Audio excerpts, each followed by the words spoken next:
À l'issue du Conseil des ministres du 18 mars, le gouvernement nigérien a annoncé une série de mesures pour rééquilibrer sa collaboration avec la China National Petroleum Corporation, CNPC, dénonçant le non-respect des réformes favorisant le contenu local dans l'exploitation pétrolière.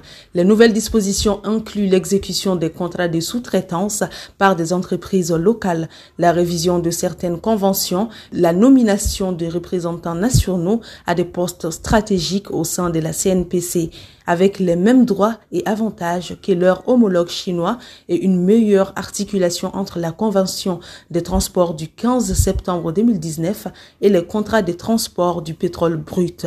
Ces décisions traduisent une réévaluation plus large des relations entre Niamey et Pékin, alors que la Chine reste un investisseur clé au Niger depuis la rupture avec plusieurs partenaires occidentaux après le coup d'État de juillet 2023.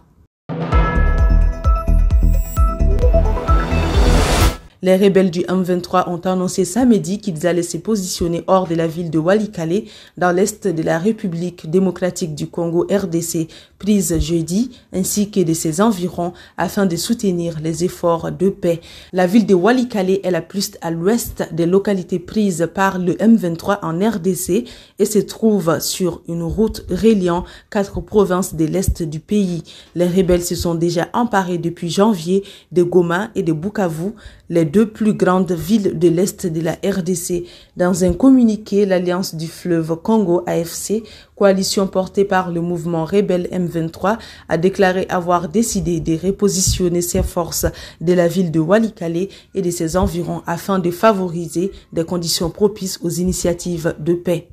Le mardi 18 mars, les présidents congolais Félix Tshisekedi et rwandais Paul Kagame ont lancé un appel inattendu à un cessez-le-feu immédiat à l'issue d'une rencontre au Qatar, leur première depuis le déclenchement de l'offensive du M23 en janvier.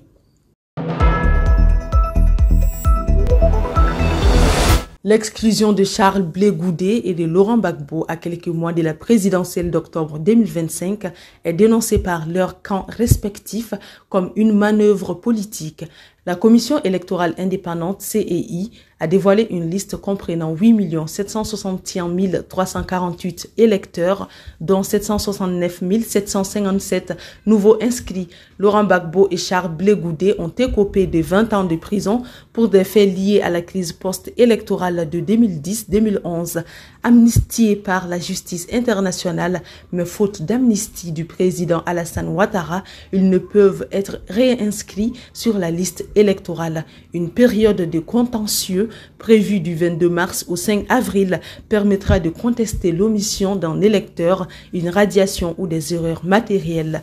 La liste électorale définitive est attendue en juin, avant un scrutin très attendu le 25 octobre 2025.